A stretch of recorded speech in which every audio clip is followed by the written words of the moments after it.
ఏంటి నిమిష? మేము నీ వెనకాలే వస్తున్నాం. నువ్వు ఒక్కసారి ఆగమ్మా. అరే ఏం మాట్లాడుతున్నారు? ఆటలాడుతున్నారు ఇద్దరు కలిసి?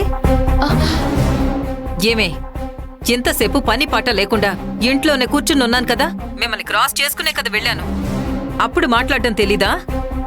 ఇప్పుడు ముఖ్యమైన పని మీద వెళుతున్నాను. దాన్ని ఆపి మాట్లాడాల్సిన అవసరం ఏముంది చెప్పు? అర్జెంటే అమ్మా. ఏంటి అర్జెంట్ అంటున్నాను?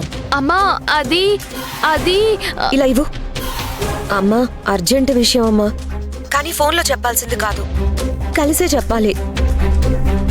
ఇప్పుడు నువ్వు ఎక్కడికి వెళ్తున్నావో చెప్పమ్మా. పని చూసుకుని వస్తాను, తర్వాత మాట్లాడదాం. అమ్మా ప్లీజ్ అమ్మా చెప్పమ్మా, ఎక్కడున్నావు? అయ్యో రామా, ఇప్పుడు నేను శ్రీరామ్ నగర్ క్రాస్ చేసి వెళుతున్నాను. నువ్వేమన్నా ఉంటే ఫోన్లో చెప్పొచ్చు కదా. నాన్న కార్ రైట్కి పోనివ్వండి. అలాగే.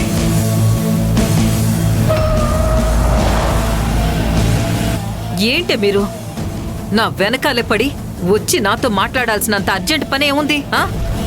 ఏదైనా ప్రాబ్లం అయిందా? ఏం లేదమ్మా, ఏం లేదు. నువ్వేం టెన్షన్ పడకు. ఏంటే మీరు ఒక పక్క టెన్షన్ పెడుతూనే టెన్షన్ పడొద్దు అంటున్నారు. ఫస్ట్ మీరందరూ వెళ్ళి పిచ్చాసుపత్రిలో చేరండి, అది కరెక్ట్గా ఉంటుంది. అర్థం పర్థం లేకుండా మాట్లాడుతున్నారు.